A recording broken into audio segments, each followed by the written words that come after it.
आज मैं आपके सामने फ़िराक गोरखपुरी और जोश मलिहाबादी से मुताल्लिक़ कुछ अहम पॉइंट लेकर, कुछ अहम सवालात व जवाबात लेकर हाज़िर हुआ हूँ, जो कि आपको याद रखने में बहुत ही आसानी होगी और एक तवील अरसे तक आपके ज़हन में ये महफूज रहेगा। क्योंकि मैं एक बड़ी ही आसान सी ट्रिक लेकर आपके सामने हाज़िर हुआ हूँ कि फ़िराक गोरखपुरी और जोश मलिहाबादी ये दोनों शायर एक ही सन में पैदा हुए हैं। दोनों 1896 में पैदा हुए हैं। फ़िराक गोरखपुरी 1896 में गोरखपुर में पैदा हुए हैं और जोश मलिहाबादी 1896 में ही मलिहाबाद में पैदा हुए हैं। दोनों की सन्ने पैदाइश एक ही है, 1896। और मैं एक बात और बता दूं कि दोनों की सन्ने वफ़ात भी एक ही है। फ़िराक गोरखपुरी 1982 में हरकत क़ल्ब के रुकने से इंतकाल कर गए थे और जोश मलिहाबादी भी 22 फरवरी 1982 को इस्लामाबाद पाकिस्तान में इस दुनिया को छोड़कर चले गए थे। यानी कि दोनों की सन्ने पैदाइश भी एक है और दोनों की सन्ने वफ़ात भी एक है। 1896 में ये दोनों शायर पैदा हुए हैं और 1982 में ये दोनों के दोनों शायर की इंतकाल भी हुआ है, दोनों के दोनों शायर की वफ़ात भी हुई है।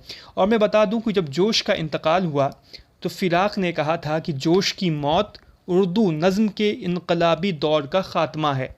और फ़िराक ने जोश के मुतालिक कहा था कि जोश के मरने की ख़बर सुनने के लिए मैं क्यों ज़िंदा रह गया।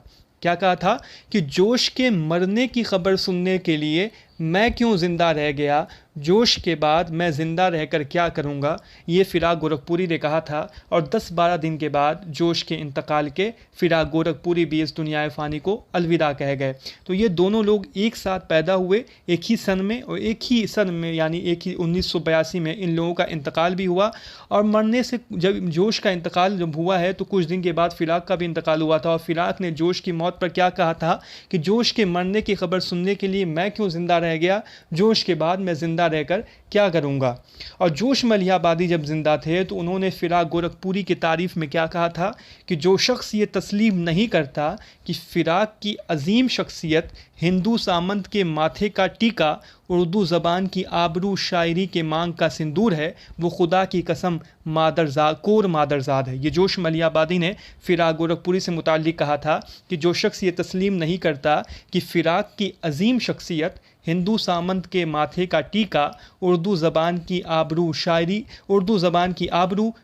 की मांग का सिंदूर है, वो खुदा की कसम कोर मादरजाद है। ये जोश मलिहाबादी ने फ़िराक गोरखपुरी से मुताल्लिक़ कहा था। दोनों लोग एक ही सन 1896 में पैदा हुए हैं और दोनों लोगों की एक ही सन 1982 में वफ़ात भी हुई है। फ़िराक ने जोश की मौत पर कहा था कि मैं इनके मौत के बाद ज़िंदा रहकर क्या करूँगा, और 10-12 दिन के बाद फ़िराक भी जोश के पीछे पीछे इस दुनिया फ़ानी को अलविदा कह गए। तो ये कुछ ऐसी बातें मैं आपके सामने रख रहा हूँ जो कि आपके जहन में महफूज हो जाएंगी कि ये एक ही सन में पैदा हुए हैं। तो इनकी सन अगर पैदाइश आपको याद है तो इनकी भी सन पैदाइश आपको याद रहेगी, इनकी सन वफ़ात आपको याद है तो इनकी भी सन वफ़ात आपको याद रहेगी। और ये ऐसे कौल हैं जो कि याद रहते हैं। तो इस तरह की जो वीडियो है मैं वक्तन फ़वक्तन आप लोगों के सामने रखता रहूँगा। आप इस वीडियो को लाइक करें और चैनल को सब्सक्राइब करें। इस वीडियो को ज़्यादा से ज़्यादा लोगों में शेयर भी करें। इस तरह की वीडियो हमारे चैनल पर अब अपलोड होती रहेगी।